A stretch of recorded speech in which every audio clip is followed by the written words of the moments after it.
Today we are making chocolate mousse, which is the perfect summer dessert. It's great for if you're having a family get together or if you've got a summer barbecue when you've got friends and family coming over. It is beautiful, it is creamy, and it is so rich, and there is no added sugar.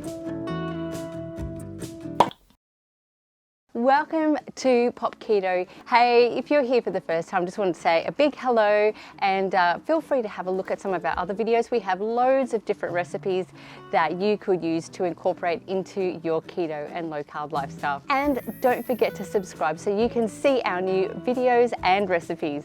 So just before we jump into the recipe, I just wanted to let you know of the difference between a normal traditional chocolate mousse and this specific recipe.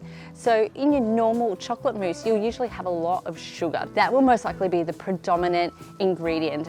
Whereas in this recipe, we are not adding any sugar. For the sweetness, we are adding erythritol. The main ingredient for this recipe is coconut milk. We do have a small amount of double cream, but that will be where most of the potential sugars will come in. But other than that, we also have cocoa powder. When you're purchasing your cocoa powder, make sure that you are looking for a completely sugar-free version of that. So when selecting your coconut milk, have a look at the ingredients on the back of the can and try and select the coconut milk that has the highest percentage. The reason you want to make sure that this is as high as possible is if it's too watered down, it's not going to thicken up to be a chocolate mousse. Now, if you are planning on making the chocolate mousse, make sure you put it into the fridge the night before, if possible.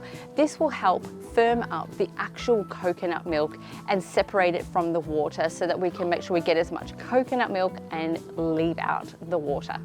So to start off with, I'm going to use a 400 ml can of coconut milk. So you can see I have had this in the fridge. You can see it's quite firm. So I want to scoop out this hardened part of the coconut milk. Try and do this nice and carefully, just to make sure we get only the cream. And I can see that it's thinning out a little bit now. There we go.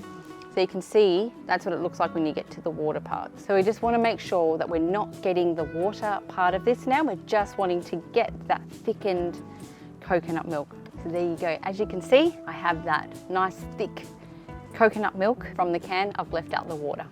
Next up, we're going to add 1/4 cup of double cream or heavy whipping cream. So to that, we're going to add 2 tablespoons of cocoa powder. And just remember, when you are buying your cocoa powder, make sure it is sugar-free. Next up, we are adding 3 tablespoons of erythritol. And finally, we are adding 1 teaspoon of vanilla essence.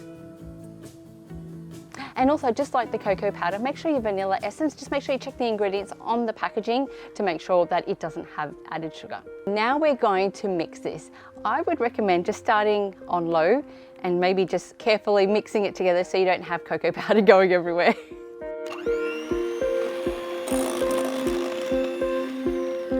And then once that's mixed through, you can then turn the speed up.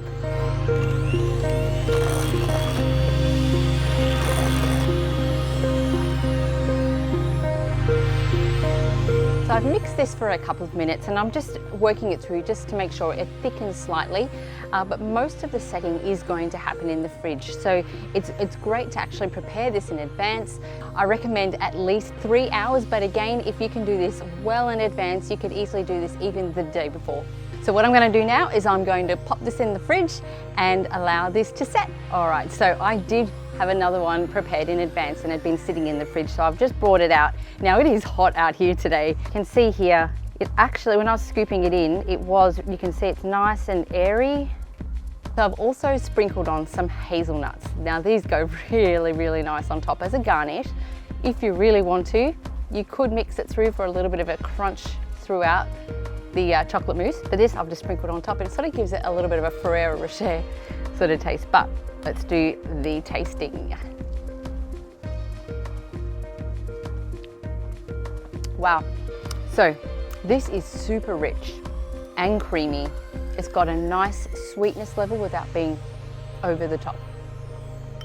It's kind of one of those desserts you almost want to just keep going and going, which can be dangerous. But yeah, this is absolutely just rich, smooth, enjoyable, and honestly, keto or not, I think anyone would enjoy this. And I am a chocoholic. I love anything to do with chocolate. This is so good. So I hope that this has been really helpful. I hope that it's one of those desserts that you can tuck away and pull out when you need to whip up something real quick because you've got a whole heap of people coming over.